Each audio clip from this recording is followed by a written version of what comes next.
Небывалый по масштабам и значимости форум проходит в эти дни в Сыктывкаре. Россия и вызовы современного мира.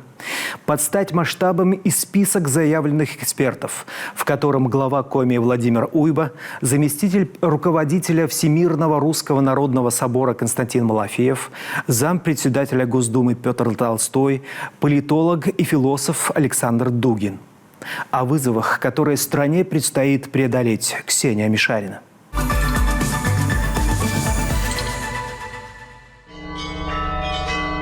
Русская православная церковь во все времена была плотом единения народа, помогая сохранить нравственные и духовные ценности. В трудности своей человек всегда обращается к Богу. Не зря из-за рождения Всемирного Русского Собора случилось 30 лет назад в переломное для России время. И сегодня, когда мы вновь столкнулись с серьезными вызовами и попытками коллективного Запада разрушить нашу страну, Русская православная церковь встает на защиту своего государства.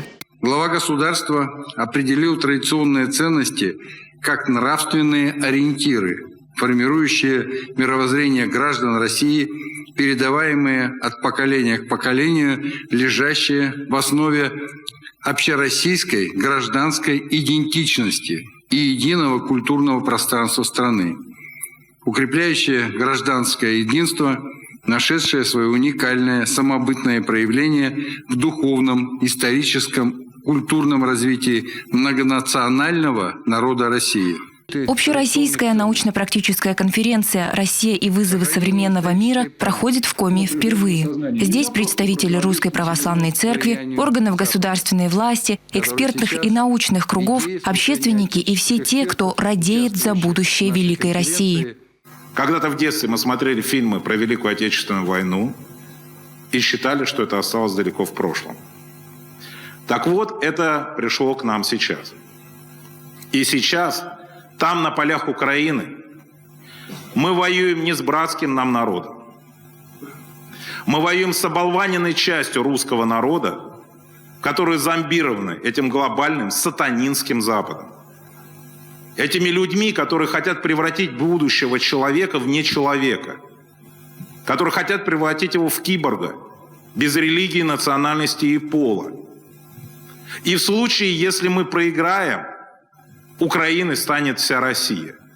А в случае, если мы победим, то Россией будет Украина. А весь остальной мир спокойно вздохнет от этого сатанинского диктата.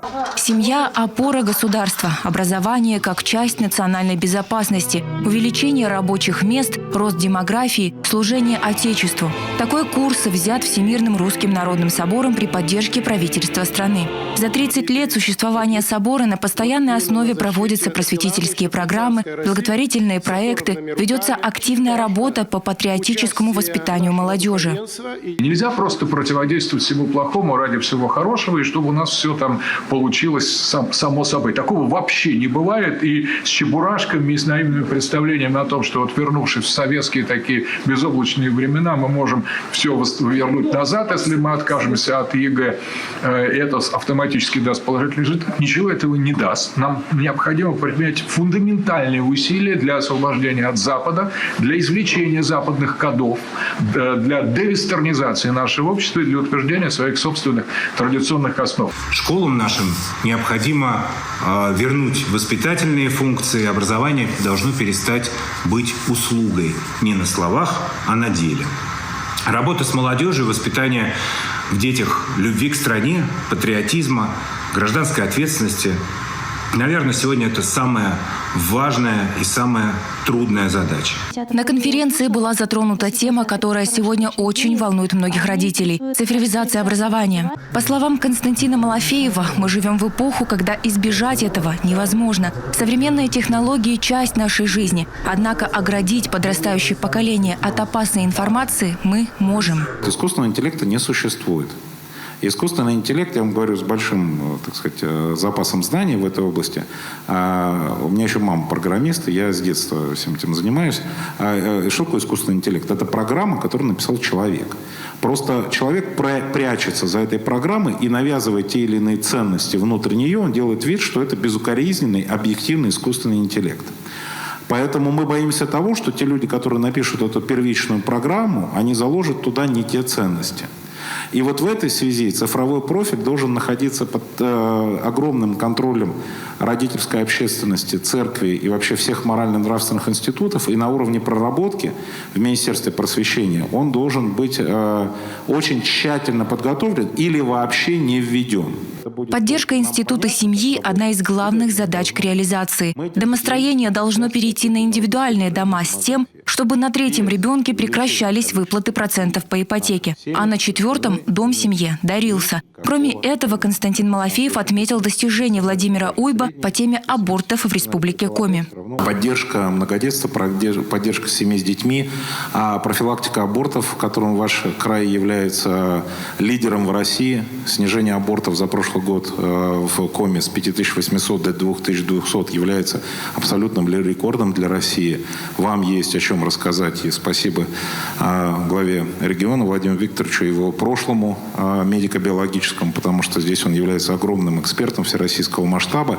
Звучали вопросы и про восстановление храмов в республике. Глава региона отметил, сегодня этому уделяется большое внимание, особенно от народа. Церкви строят, они перерождаются, пусть где-то и без величественных росписей и убранств. Ведь есть самое ценное – вера и богатство людской души. Есть и государственная программа восстановления храмов. Не надо делить вообще государство, не государство. Нужно понимать одно, что, во-первых, должна быть воля. Воля и вера. Вот если есть воля и вера, то храм будет восстановлен. Вот и неважно, еще раз повторяю, будет это государственный подход, да, как у чиновника, у какого-то губернатора или там у меня, или это будет подход совместный чиновника и верующего человека. Вот главное воля и вера, а дальше все будет хорошо. Глубинные вопросы, затронутые на конференции, способны поднять определенный резонанс в обществе. А сейчас это важно. На вопрос, какой реакции вы ожидаете от этой встречи, заместитель главы Всемирного Русского Народного Собора ответил: Восторга. Такой реакции я жду, потому что мы очень долго ждали, чтобы перестать жить чужим умом. Мы слишком долго называли чужие слова своими. И пришло время, когда чужие слова остались с той стороны фронта. И теперь либерализм и все, что ему свойственно, это теперь язык врага. Выражаясь их же языком, hate speech. Поэтому мы должны говорить нашими словами о наших традиционных ценностях. Мы должны вернуться к себе, потому что мы многое подзабыли. И это будущее, это не прошлое. Мы никогда не станем ни Российской империей 19 века, ни Московским царством 17 века. Мы будем другой, новой, великой Россией. Мы должны вобрать в себя все лучшее, что было за нашу тысячелетнюю историю. И к этому призвано наше поколение. Это не может не восстановить.